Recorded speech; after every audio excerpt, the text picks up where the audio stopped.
Hello बेटा, सुप्रभात। कैसे हो बच्चों? अच्छे होंगे मेरे बच्चे। बेटा जल्दी से अपनी बुक निकाल लें, जल्दी से अपनी हिंदी सेकंड की बुक निकाल लें ताकि हम एक्सरसाइज कर सकें। क्योंकि एक्सरसाइज भरेंगे और वो एक्सरसाइज में इसीलिए समझा रही हूँ, क्योंकि इसमें डाउट है वो सारे डाउट क्लियर हो जाए। क्योंकि शब्द के भेद हैं और शब्द के भेद में अर्थ के आधार पर अलग अलग तरह के 8 तरह के शब्द बताए गए हैं। उनके फिर अर्थ वगैरह उनके जो ये सारे स्पष्टीकरण समझाया गया है, सारा बताया गया है। तो अब वो क्या करना है, अब उसकी एक्सरसाइज भी इसी तरह समझनी है, और समझेंगे और बुक में साथ साथ फील करेंगे तभी तो अच्छा लगेगा। तो बेटा बुक जल्दी से लेके आइए, जल्दी से ओपन करिए। कौन सा? चैप्टर नंबर 6 की एक्सरसाइज। ओके, समझ लीजिए। तो पहला क खंड क्या है इसका? क खंड है पर्वत शब्द का कौन सा शब्द पर्यायवाची नहीं है। जो पर्वत शब्द दिया है,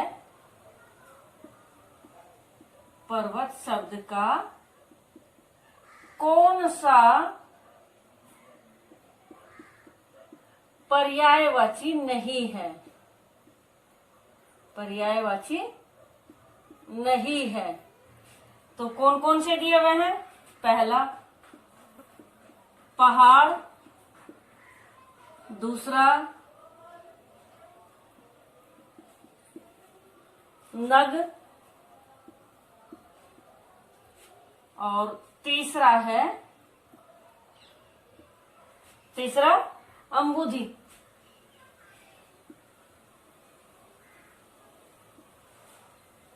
और लास्ट है भूधर।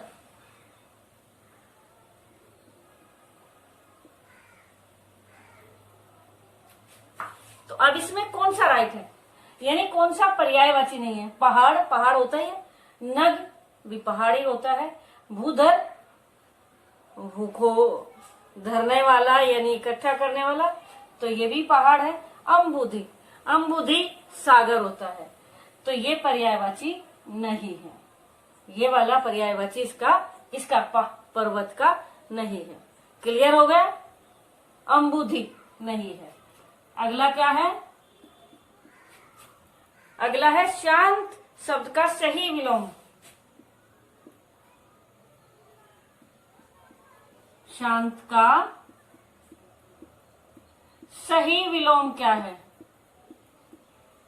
सारे विलोम हैं, लेकिन जो बिल्कुल सही है, सटीक है, वो कौन सा है? अशांति नहीं हो सकता, क्योंकि शांत अशांत अगर होता तो अशांति, तो ये नहीं हो सकता। दूसरा क्या है? दूसरा है अशांत,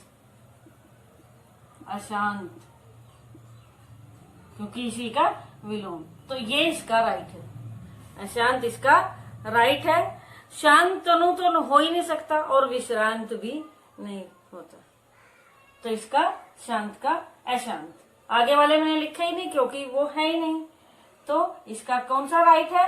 अशांत राइट है। अगला क्या है? अगला है अमूल्य शब्द के लिए सही वाक्यांश।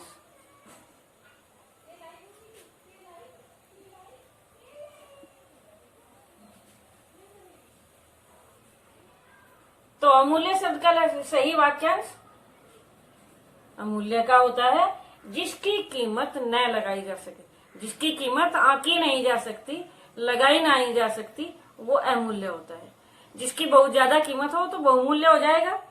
तो इसमें जिसकी कीमत ही ना हो, भाई कीमत तो है लेकिन लगाई नहीं जा सकती, बहुत कीमती या उपहार में देने योग्य, तो ये कोई सा भी राइट है इसका, जिसकी कीमत न लगाई जा सके।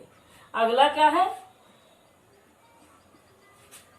अगला है जो लोगों में प्रिय हो, जो लोगों में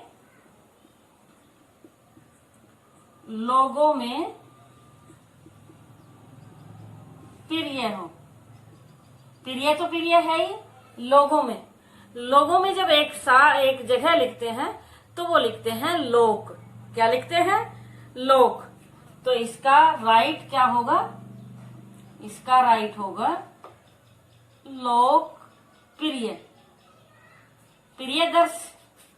प्रियदर्शी तो प्रिय देखने वाला होता है, और लोक प्रेमी, लोक के लिए जो प्रेम करता है, लोक प्रेमी वो होता है। यहाँ लोगों में प्रिय तो वो है लोकप्रिय। ओके। अब लास्ट क्या है? पतंग शब्द का अनेकार्थी रूप नहीं है। पतंग शब्द के अनेक अर्थ होते हैं, तो इसमें से कौन सा अनेक अर्थ इसका नहीं है? पतंग का अनेकार्थी नहीं है।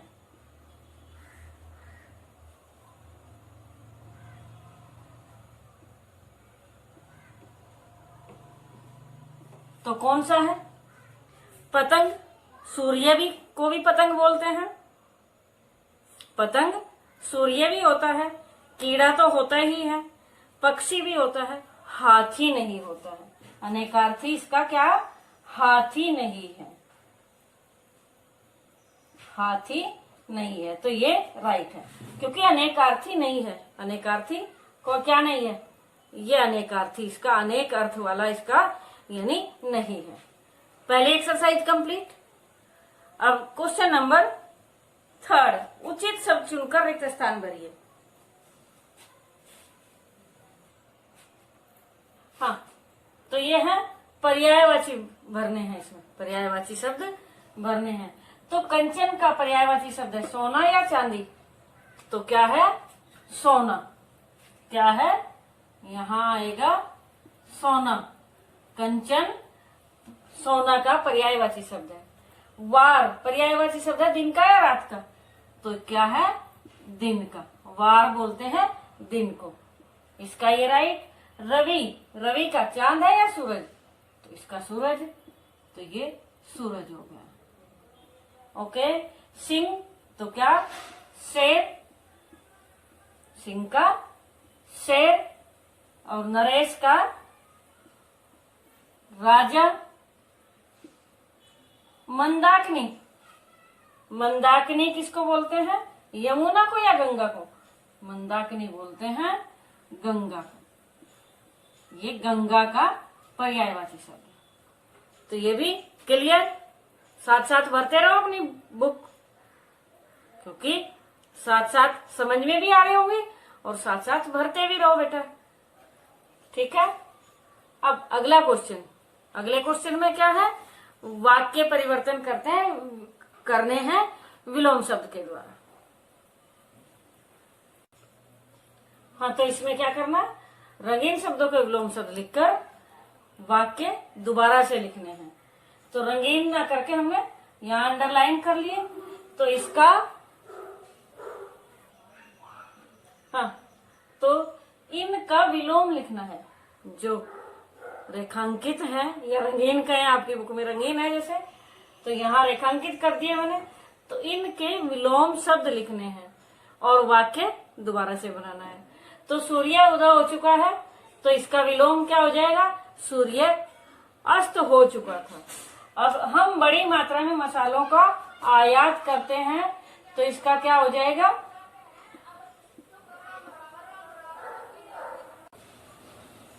हाँ, तो मसालों का आयात करते हैं यानी बड़ी मात्रा में मसालों का निर्यात करते हैं। अब इसी तरह ज्वालामुखी सक्रिय हो गया है, सक्रिय ज्वालामुखी, और इसकी जगह हो जाएगा निष्क्रिय। क्या हो जाएगा? ज्वालामुखी निष्क्रिय हो गया। और सारा तो यूं का यूं ही है, 2 मैंने इसीलिए लिख के बताए हैं, इसीलिए लिखकर बताए हैं, ताकि ये आगे वाले भी इसी तरह लिखने हैं पूरे वाक्य। ठीक है। ज्वालामुखी क्या हो गया? निष्क्रिय हो गया। हमारे चाचा जी उग्र स्वभाव के थे। उग्र यानी गुस्से वाले थे, तो इसका शांत। उग्र का उल्टा विलोम क्या हो जाएगा? इसका विलोम शांत हो जाएगा। ठीक है। अब सेठ जी उदार प्रवृत्ति के थे। उदार यानी कैसे होते हैं? उदार होते हैं जो मतलब दूसरों के प्रति दया भाव रखते हैं। लेकिन सेठ जी अनुदार, इसका क्या हो जाएगा? इसका हो जाएगा सेठ जी अनुदार प्रवृत्ति के थे। सेठ जी अनुदार प्रवृत्ति के थे, क्योंकि विलोम लिखना है। वे लोग ईश्वर में आस्था रखते थे। वे लोग ईश्वर में अनास्था रखते थे। आस्था नहीं होती थी, तो इसका विलोम आस्था का हो गया अनास्था रखते थे। तो ये भी क्लियर हो गया, मैच कर लिया होगा अच्छे से। ठीक है बेटा। अब अगला क्वेश्चन, तो इसमें क्या कहा गया? इसमें कहा गया है नीचे दिए गए शब्दों के भिन्न भिन्न अर्थ लिखो। यानी एक ही शब्द के अनेक अर्थ है, तो अलग अलग इनके अर्थ लिखिए। तो पत्र का एक अर्थ क्या होता है? पत्र होता है जैसे चिट्ठी बोलते हैं जिसको, पत्र होता है चिट्ठी। और पत्र पत्ता भी होता है। पत्र क्या होता है? एक पत्ता, जो पेड़ के पत्ते आदि होते हैं, तो पत्र पत्ता भी होता है। इसी तरह अब हरि एक तो विष्णु भगवान होते हैं। हरि क्या होते हैं? विष्णु। और दूसरा अर्थ इसका क्या है? दूसरा अर्थ इसका सिंह, शेर यानी। तीर, तीर का एक शब्द तो किनारा, यमुना के तीर, तो एक तो किनारा होता है और दूसरा क्या होता है? दूसरा तीर होता है बाण। क्या होता है? बाण। अब हाँ, तीर का किनारा, बाण। और दक्षिण, दक्षिण भी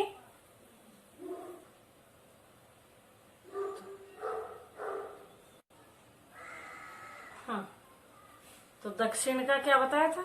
दक्षिण एक दिशा होती है।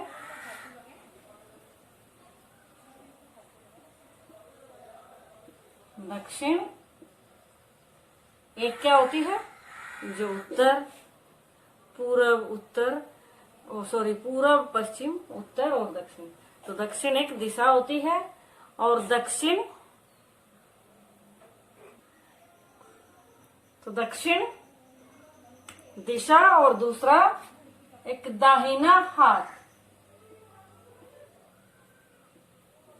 दाहिना हाथ, ये भी दक्षिण बोलते हैं इसको भी। तो दो दो अर्थ इसके हो गए। हाँ तो बेटा फिर अंबर, अब आता है अंबर।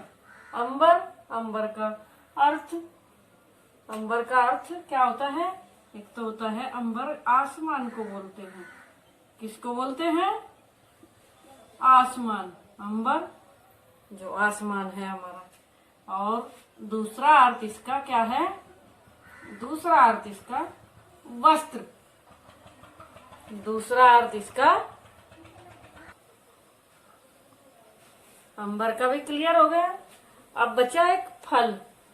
तो फल क्या होता है? फल एक तो होता है किसी चीज का फल, परीक्षा फल वगैरह, तो फल होता है। एक अर्थ तो होता है परिणाम। क्या होता है?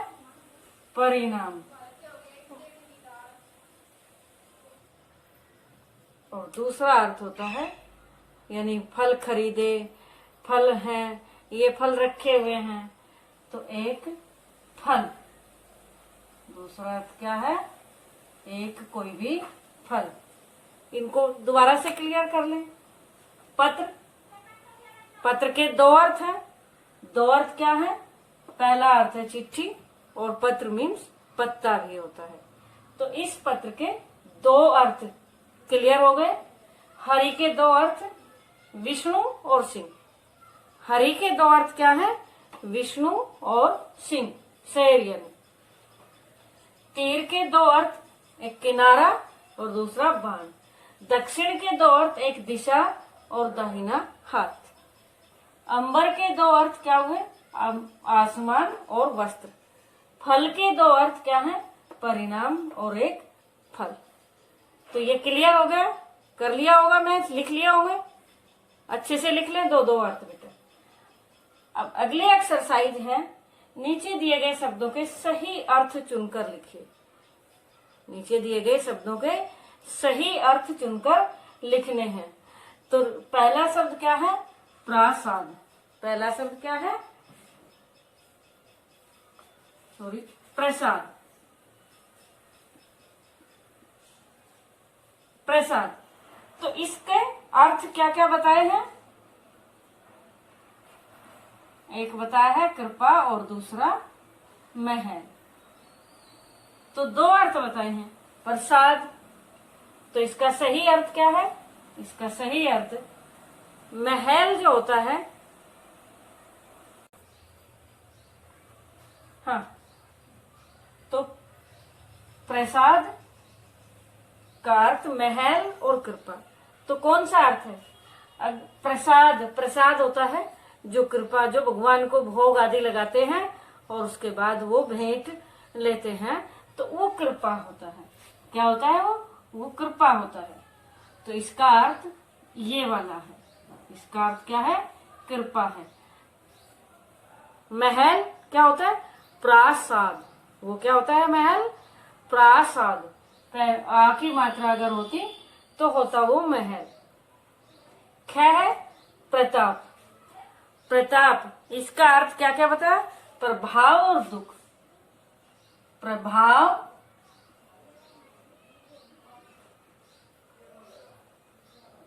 और दुख। तो प्रभाव और दुख, तो इसका प्रताप, प्रताप यानी कोई तेज होता है, यानी किसी का प्रताप। तो किसी का प्रताप यानी इसका सही अर्थ क्या है, प्रभाव। जैसे उसका प्रताप तेज है, तो प्रताप यानी किसी का प्रताप ऐसा है, ये है, तो वो होता है प्रभाव। अब है पवन। पवन का क्या अर्थ है, पवन का अर्थ है, पूछा इन्होंने, हवा और पवित्र, इन दोनों में से क्या है, हवा और पवित्र। तो पवन, पवन का अर्थ है क्या, हवा। पवित्र होता तब अगर ये पावन होता, अगर ये क्या होता, पावन, तो इसलिए इसका अर्थ हवा। कटक, कटक का कांटा और सेना। कटक का कांटा और सेना, तो क्या अर्थ है इसका, कटक का है सेना। कांटा नहीं तो होता, अगर कांटा होता तो क्या होता, कंटक। तो कटक सेना, इसका ये राइट है। अब हंस। हंस, हंस एक क्रिया है। हंस क्या है, एक क्रिया है, हंसना जिसको बोलते हैं, हंसना। हंस एक पक्षी नहीं है, वो होता, वो क्या होता, वो होता ये हंस, वो होता हंस, जबकि ये है हंस। इस पर चंद्र बिंदु है, इस पे यानी अनुनासिक है, उस पे अनुस्वार है, तो दोनों में अंतर। हंस हंसना होता है और हंस एक पक्षी होता है, तो इसका कौन सा अर्थ सही है, पक्षी गलत है, और ये हंसना इसका सही है। क्लियर। उपेक्षा।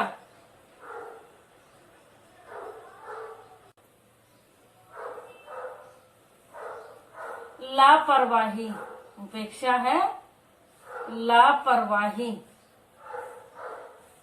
क्या है, लापरवाही। आशा नहीं है, आशा क्या है, ये तो रॉन्ग है, लापरवाही इसका राइट है। तो ये भी एक्सरसाइज क्लियर हो गई। एक बार फिर से मैच कर लें। प्रसाद, कृपा, प्रताप, प्रभाव, पवन, हवा, कटक, सेना, हंस, हंसना, उपेक्षा, लापरवाही। क्लियर हो गए? अब अगली वाली एक्सरसाइज। तो जय का यानी जीत हो गई, वो जय, अजय। तो ये जय। उसके बाद है सफल।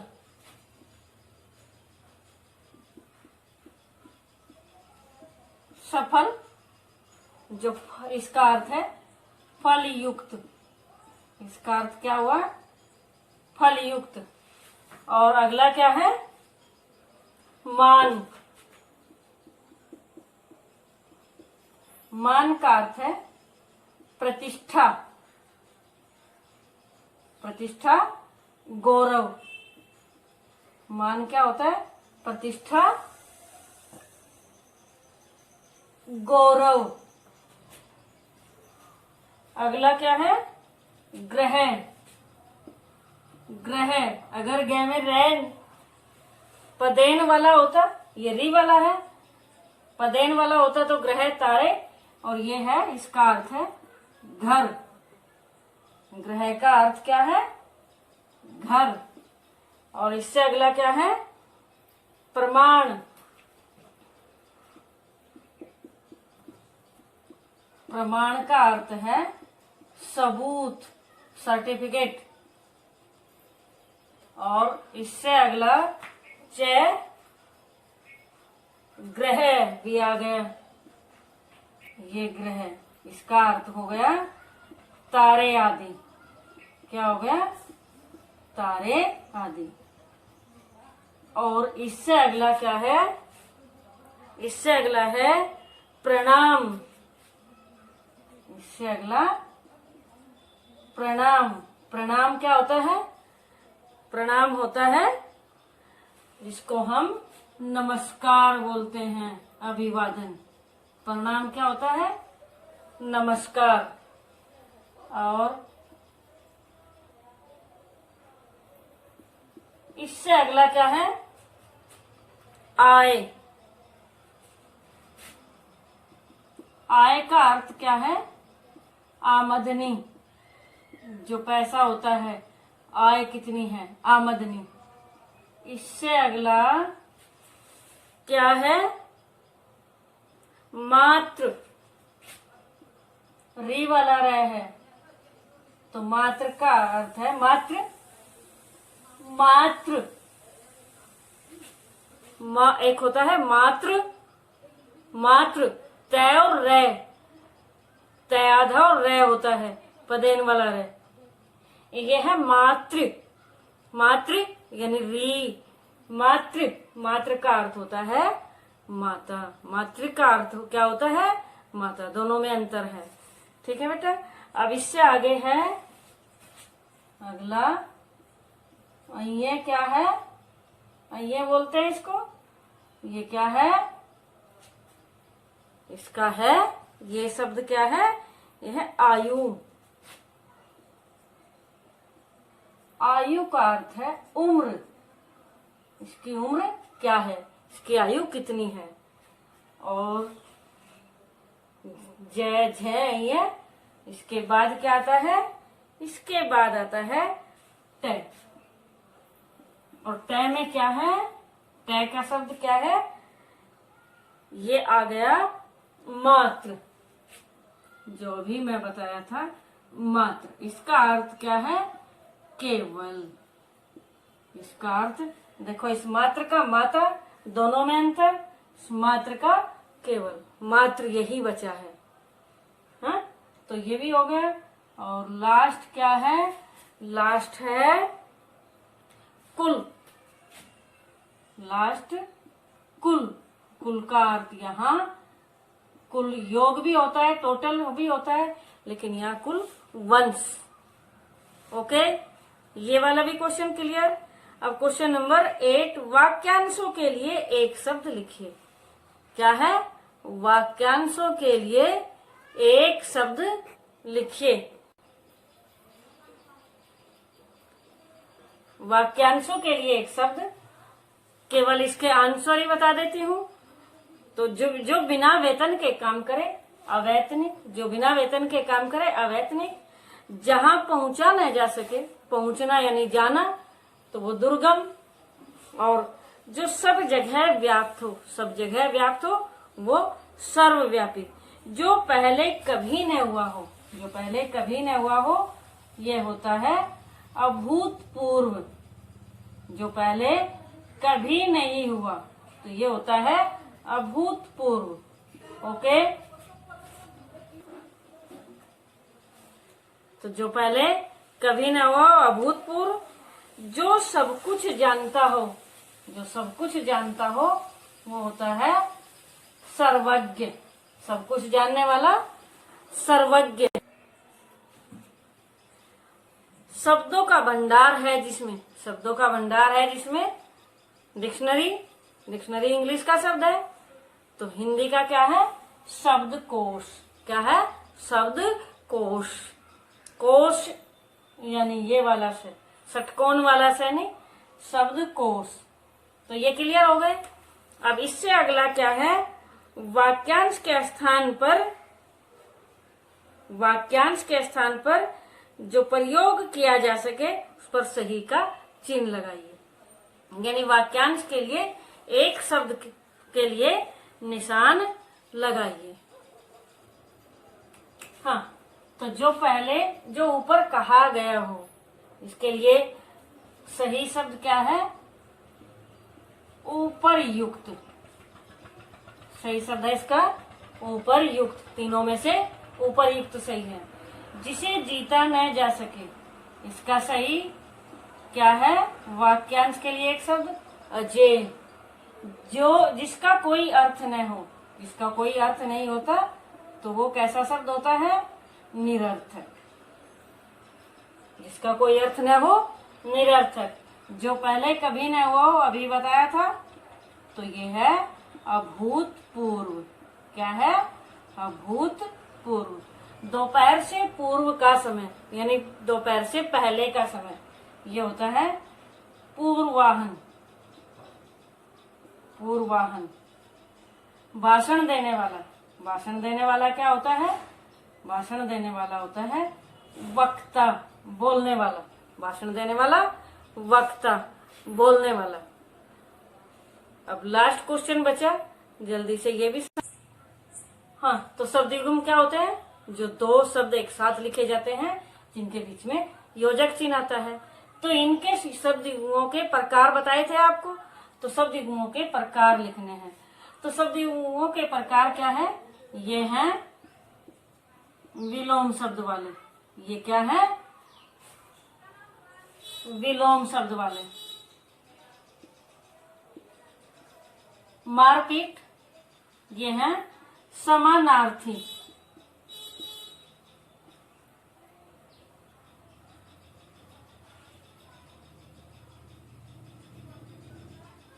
ये क्या है? समानार्थी। अमीर गरीब क्या है? विलोम शब्द। अमीर और गरीब ये कौन से हैं? विलोम शब्द। इक्के दुक्के, इक्के दुक्के दोनों क्या है? निरर्थक शब्द। क्या है? जो निरर्थक शब्दों का युग्म है। तो निरर्थक शब्दों का अन्न जल, ये हैं दोनों समान अर्थ वाले, समानार्थी। ये क्या है? एक जैसा अर्थ है तो समानार्थी। नगर नगर पुनरुक्ति। नगर नगर क्या है? पुनरुक्ति शब्द, यानी दोनों बार एक जैसा शब्द आया है, पुनरुक्ति। चेहरा और मोहरा साथ। हाँ, तो चेहरा मोहरा एक सार्थक शब्द है और दूसरा निरर्थक शब्द है। कैसे ना कैसे, तो परसर्गों का प्रयोग है, यानी परसर्ग आए हैं, ये परसर्ग हैं। तो इस तरह यानी आपकी टोटल एक्सरसाइज अच्छे से करवा दी गई, समझा दी गई। अब अच्छे से फिल कर लेना, एक्सरसाइज बुक में ही फिल कर रहने देना, और क्वेश्चन आंसर आप नोटबुक में कर लेना। ठीक है बेटा, क्लियर हो गई बिल्कुल? Okay, bye.